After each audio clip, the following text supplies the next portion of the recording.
काफी सारे यूट्यूबर्स होते हैं जो मतलब अपनी फैमिली को टाइम देते हैं, लेकिन आप ऐसे यूट्यूबर हो जो लगे रहते हो पेंशन के पीछे। आप क्यों पेंशन बहाली के लिए चाहते हो, हमें बताइए।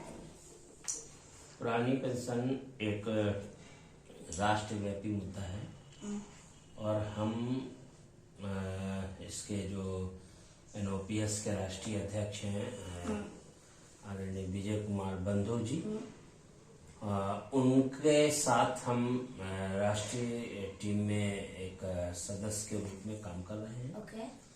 और इस पुरानी पेंशन बहाली इसलिए जरूरी है कि कर्मचारी जो है 30 से 35 वर्ष सरकार को देता है, अपनी सेवाएं देता है सरकार को, और जब वो रिटायर होता है तो उसके हाथ में कोई ऐसी चीज नहीं मिलती है जिससे वो अपने बुढ़ापे को चला सकता है।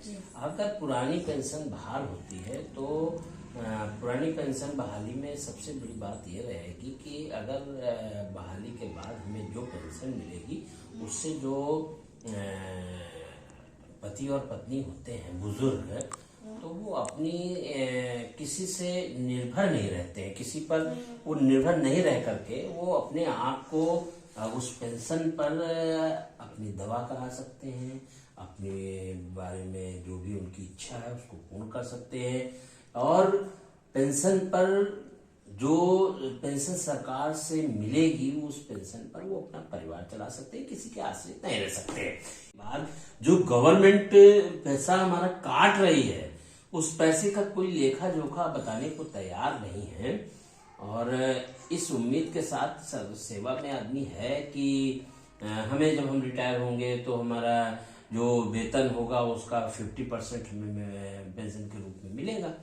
लेकिन गवर्नमेंट जो आज के राजनेता हैं वो राजनेता अपने को 5 साल जनता से चुने हुए होते हैं और वो अपना पेंशन का अधिकार बना लेते हैं, एक नहीं 3-3 पेंशन बनाते हैं। तो पेंशन की लड़ाई इसलिए भी अब जरूरी है। ये लड़ाई बहुत पहले 2005 में होनी चाहिए थी, लेकिन 2005 में ऐसे कई लोग जो थे, जो पुराने हमारे वरिष्ठ कर्मचारी नेता थे, वो सामने नहीं आए, जिससे ये हमारी लड़ाई नहीं लड़ सकी। आज विजय कुमार बंधु जी के नेतृत्व में पूरे हिंदुस्तान में पेंशन की लड़ाई हो रही है और मैं इस मुहिम में लगा हूं। आप और अपने भाई के साथ आप लोग पढ़ाई पर ध्यान दीजिए, पढ़ाई करिए, आप पढ़ लिख करके आप आगे बढ़िए, और इस लड़ाई में जब ये सफल हो लड़ाई तो इसमें आपकी भी भूमिका रहेगी कि जब हमारे पापा इस लड़ाई में थे तब हम उनका साथ दे रहे थे, हम पढ़ाई कर रहे थे। पढ़ करके आप जब बड़े होंगे, किसी मुकाम में पहुंचेंगे, तो इस बात को जब आप गवर्नमेंट जॉब में कहीं ऊंचे पद पे आप जाएंगे तो आप ये बात कहेंगे कि मेरे पिताजी पुरानी पेंशन की लड़ाई विजय बंधु जी के साथ लड़ते थे। तो जैसा कि आपने बताया कि पुरानी पेंशन काफी ज्यादा इम्पोर्टेंट है, सो आप हमें ये बता सकते हैं कि कहाँ पे पेंशन बहाल हो चुकी है? पुरानी पेंशन 2003 के बाद एक पश्चिम बंगाल राज्य है, अपने हिंदुस्तान का एक हिस्सा है, वहां पर पुरानी पेंशन ऑलरेडी मिल रही है। लेकिन उसके बाद जब ये 8वां NOPS का गठन हुआ, उसके बाद लगातार धीरे धीरे करते हुए पंजाब, राजस्थान, छत्तीसगढ़ और झारखंड और अभी हिमाचल में पेंशन बहाल हुई है।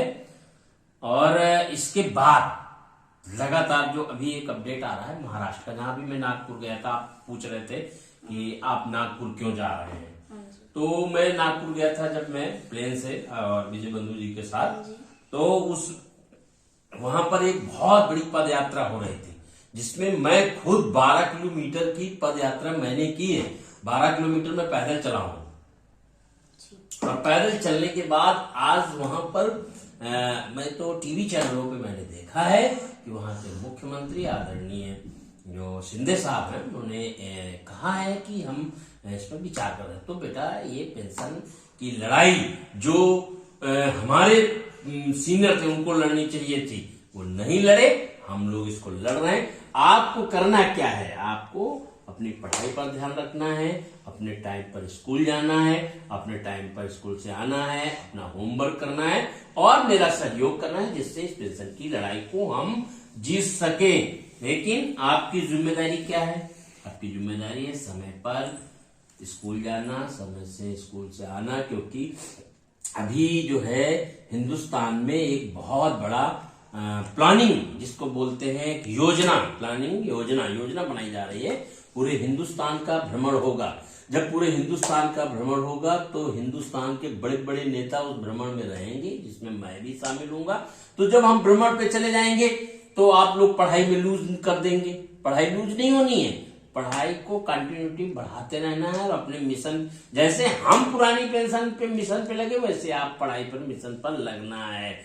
यस सो जैसा कि अभी मैंने थोड़े दिन पहले या फिर 1-2 सप्ताह हो चुका है, मैंने 2 चीजों के ऊपर वीडियो बनाया था। एक तो पेंशन के ऊपर और एक किसके ऊपर, नशा के ऊपर। सो उसका रिप्लाई तो काफी अच्छा है, उसके व्यूज भी अच्छे हैं। तो क्या कहते हैं, तो आपका पेंशन के ऊपर क्या विचार है? अगर उत्तर प्रदेश में पेंशन बहाल हो गई, सो आपका उस टाइम पे रिएक्शन क्या होगा? आप कैसे रिएक्ट करेंगे? देखिए, पेंशन के मामले में अगर उत्तर प्रदेश में पेंशन बहाल होती है तो बेटा मैं माननीय मुख्यमंत्री जी का आभार प्रकट करूंगा कि उत्तर प्रदेश में 13 लाख से अधिक कर्मचारी हैं, उनकी पेंशन बहाल होनी चाहिए।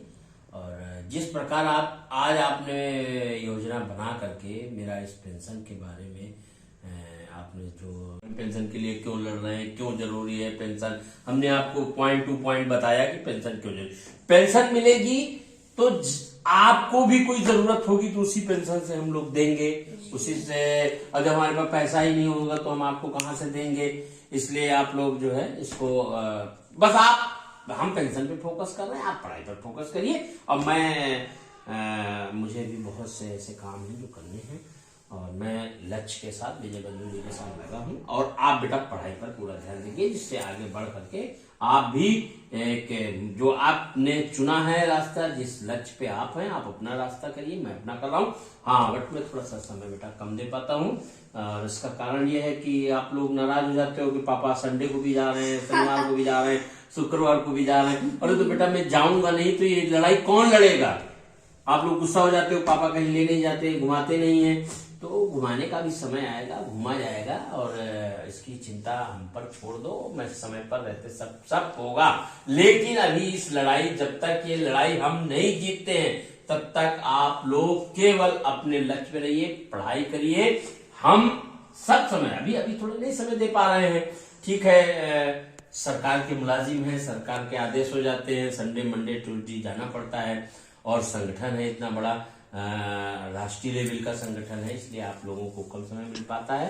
तो कोई बात नहीं बेटा, आप बड़े होंगे तो आप हमको खुद घुमाएंगे और बहुत अच्छा बेटा। लेकिन आप पढ़ाई पर ध्यान दीजिए और मैं चाहूंगा कि इसी तरह आगे बढ़िए, खूब तरक्की करिए। आगे सुनिए, अब आप केवल अपना लक्ष्य पढ़ाई पर, ठीक है, मेरा लक्ष्य पेंशन का है, आपका पढ़ाई का है।